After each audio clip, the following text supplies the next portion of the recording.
This is one I have been hanging out for ever since it was rumored to be existing. Hotshot.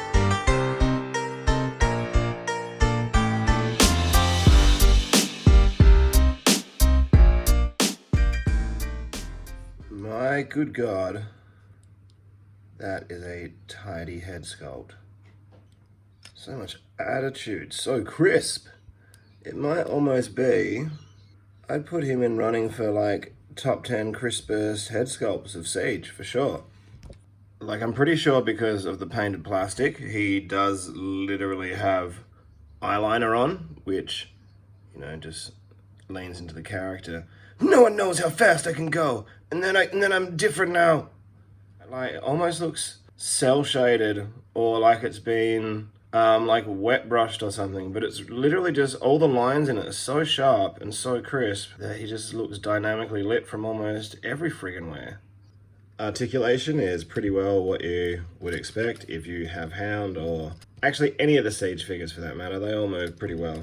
Do-de-do-do-do-do. Move. Articulate. Articulate.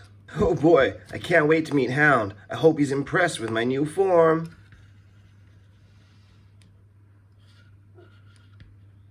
Well, that's not exactly inconspicuous. I don't know what it is, but somehow Hound looks bigger to me. Like, obviously he's not, but I think it's just something maybe about this scheme. Right?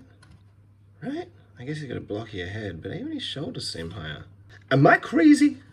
I've talked about it before, but I honestly have no issues with a head swap and a repaint to give us a different character, especially when those repops are like throwback, fan servicey, I see what you did there kind of characters. I think Pulse is a pretty good way to do that, because it means you can probably do smaller runs, save money on like packaging and having them in stores and stuff like that. I don't know, I don't mind at all. It reminds me of like the back end of Cybertron, and when it started to get into Universe, when you'd get like existing molds being like way out characters.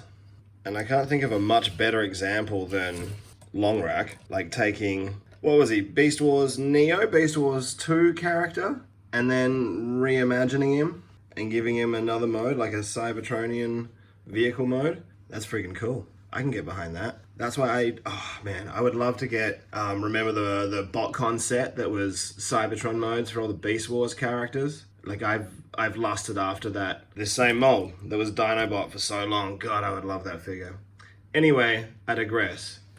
We're here for Hotshot.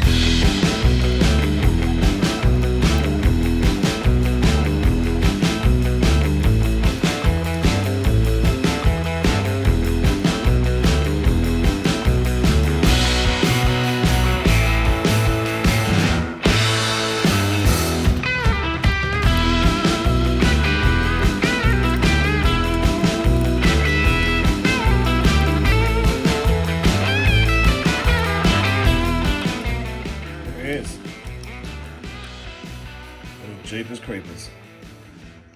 That's pretty cool. I'm happy with that. That still looks big and mean. You know, if he's rolling through, he'll still look like the unit he needs to. And his name is John C. God, I love this figure. This is still one of my all-time favorite Transformers. Especially because, say what you will about the Unicron trilogy, but in Cybertron, like when they all got their wicked Vanguard upgrades, it was exciting, and it was more than just your standard repaint. It was a whole new toy of existing characters, and it was just cool. It was like when in the old like Schumacher Batmans, when he gets the new bat suit in the like final act, you're like, yeah, upgrade time. I have seen there is like a third-party add-on kit to give him some of this beef, but it's expensive. And I can't afford it. Looking at them side by side, they're giving me a little bit of like a Pokemon evolution-y sort of vibe. Or like you could almost imagine that this was the original figure, and then this is still the natural evolution. Yeah, as opposed to this, where he got a little bit shorter as a toy, so it felt a little bit like, Was he kind of just cultivating mass and now this is him all shredded up for the festival season?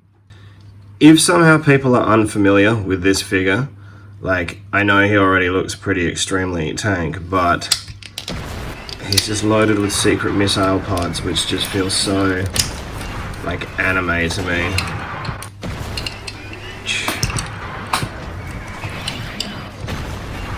Is that it? No, because if you lift these up, which admittedly does limit some of his motion, but like, surprise, my guns are also secret missile pods. Like, that is so much hidden arsenal that you'd have to imagine even like animated Ultra Magnus is like, impressive array, soldier. Weaponized shins. How did I miss it? There really is something oddly satisfying about seeing these two together. It's nice to see the UNICRON trilogy getting a little bit more love. I mainly got this guy because I'm hoping that, like, you know, if people support these guys getting updates, maybe when we're finally done G111ing it with the War for Cybertron trilogy, maybe we might redo some other generations of Transformers. I would be really behind redoing all of the UNICRON trilogy. Like, there was a lot of cool lore and a lot of cool concepts in those shows. Come on, be honest with yourself. You would be lying if you said you wouldn't be interested in a sort of modern deluxe of Demolisher and a modern Voyager of Hotshot once he gets all beefcake. You telling me you wouldn't buy those? I would. Imagine this figure, right? With thigh swivel. Ooh. Oh, bicep swivel, come on now.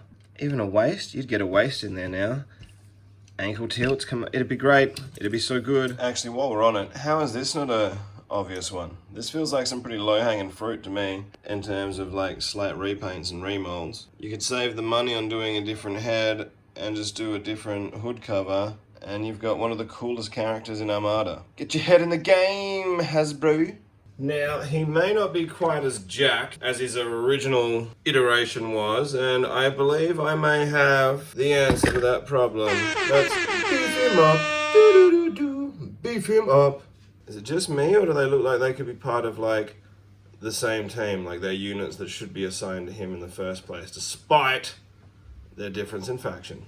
So, I know these little guys are Decepticons, I'm not blind, but I can't help but feel with the color schemes at play, I like to imagine that Hotshot is reforming them in some kind of like Decepticon Micromaster Big Brother program.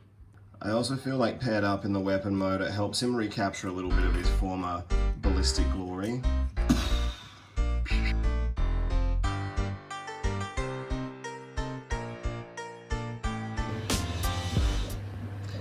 I think I still like Hound more.